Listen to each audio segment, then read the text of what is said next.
Hello and welcome back to my channel. Today I am painting the last spread of my sketchbook and I'm really excited to be done with this sketchbook. I feel like I've been painting in it forever and I really don't like the landscape format of it. I typically like painting in a portrait format, so it was kind of a struggle to even use the sketchbook. Today I'm finishing the sketchbook by doing 4 landscapes using gouache. The gouache that I'm using is the M Graham for my white, and then I'm using the Turner Artist's gouache, or Turner Designer's gouache, I believe is what it's called actually.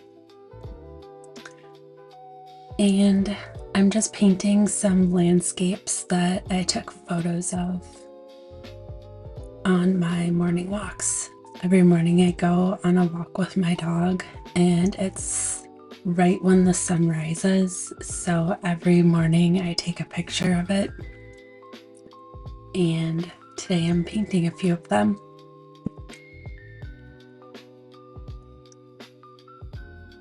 The brushes that I primarily use for my gouache paintings is a Medine brush. I don't really know anything else other than that. I just bought it off Amazon. And then I usually use the Princeton Velvet Touch. I always use different brushes for my gouache compared to the paint brushes that I use for my watercolors. I just feel like I don't want to ruin my watercolor brushes because I'm honestly terrible at cleaning them. I just rinse them out with water and call it a day. I rarely ever use soap. I rarely ever do like a deep cleaning. So I just let them kind of get ruined eventually, which is fine for me because I like the texture that like a worn out brush gives, especially with gouache and with watercolor, I guess.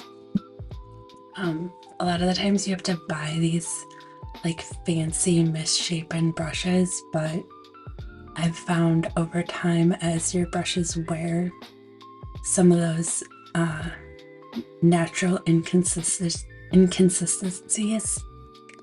kind of create themselves.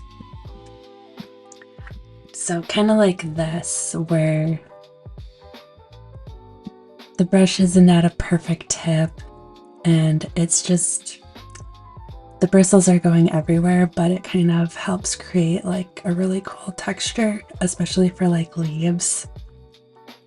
And a lot of times you can buy a brush like this, but you can also just wear out your brush naturally. And this is, I believe, a Princeton Select. I think it actually is for watercolor, but I use it for gouache. I just have like 2 cups where I like keep my brushes separated, and one gets used for gouache, one gets used for watercolor, and then I have a separate set that I use for like acrylic paint, and then another set for like oils. And I never really paint in oils, so those brushes never get used. And I rarely paint in acrylic. So for the majority of my brushes, I just have watercolor brushes. And the brand that I like the most is probably the Velvet Touch, and then probably Winsor & Newton. I don't know, I really like the Winsor & Newton ones. And so that brand, those brands I use for watercolor and gouache, but again, I have just separate sets because I'm scared of ruining all of my brushes, especially for watercolor. I like to have nice clean brushes for watercolor.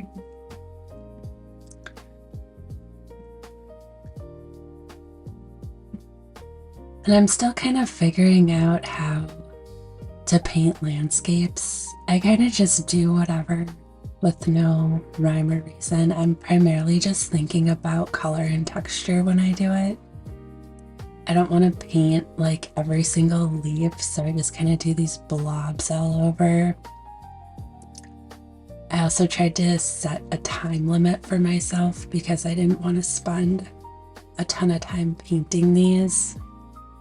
And I feel like a time limit kind of helps you paint quickly, especially like if you were to go on location, you would want to be able to paint pretty quickly and not just stay there for hours at a time, especially with like the light changing, the weather changing. Like there's so many unpredictable factors. So for these, I set up a little time limit for myself. I think it was about 30 minutes or an hour, somewhere in there. I don't really remember.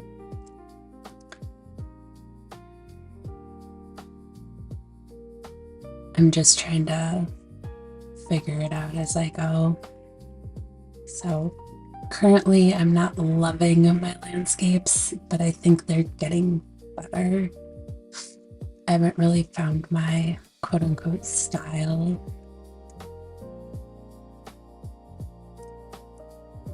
But the whole point of this for me is just to have fun and keep doing it and just enjoy the process.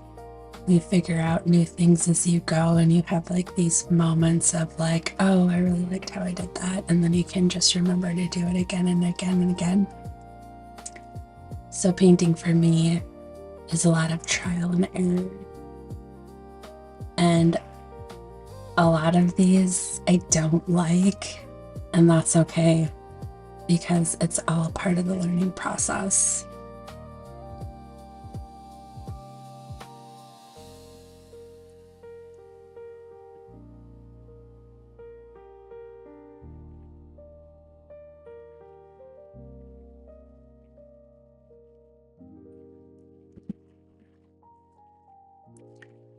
For these illustrations, I was trying to be really loose too, which is something I'm working on.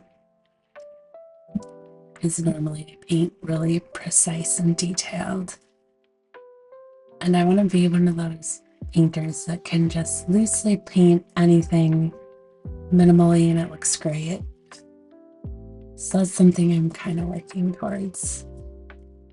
And with gouache, I'm still kind of working on the texture, and I'm really impatient. And the key, I think, to gouache is waiting for the layers to dry, which I don't really have the patience for, but especially with the designer's gouache, it reactivates. So it's really important to wait for all the layers to dry. And I'm just, a lot of times, I'm just not that patient. So I'm practicing patience and I'm practicing color and I'm practicing being loose with these. And I'm not really completely focused on like the end result look of it. I'm just trying to get down bits and pieces and figure it out. And this is an example of where I should have waited for it to dry more. Because you can see I'm blending like the black with the green. And I just have too much water and my brush is just, I don't know, it's not doing what I want. But you can see that this is a flat brush and you can see how it like, the bristles like stick together and create like those grooves. And you can buy a brush like that, but that one just like naturally does it because there's so much paint at the I forget what it's called, but the metal piece where the bristles connect to the handle. it's just like so gobbed up with like old acrylic wash that it won't stay at a nice flat point anymore. So that's kind of what I mean when over time your brushes will wear out and get dirty and gross, but they can create some cool effects.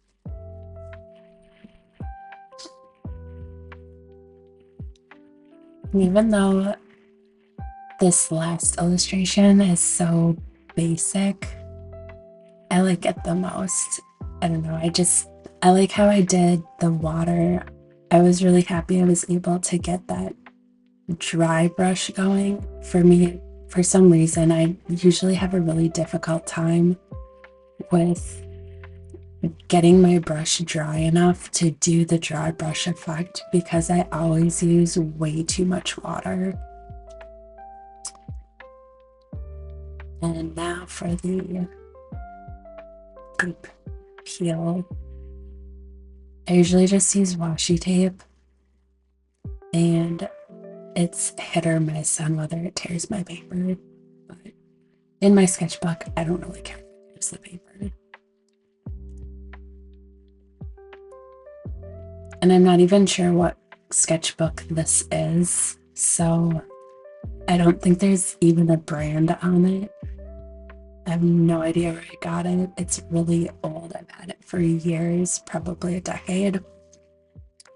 And it was just the next one I picked up. I have like all these sketchbooks that I've started, and I'm kind of just like working on completing them. So I have one down and I have quite a few to go.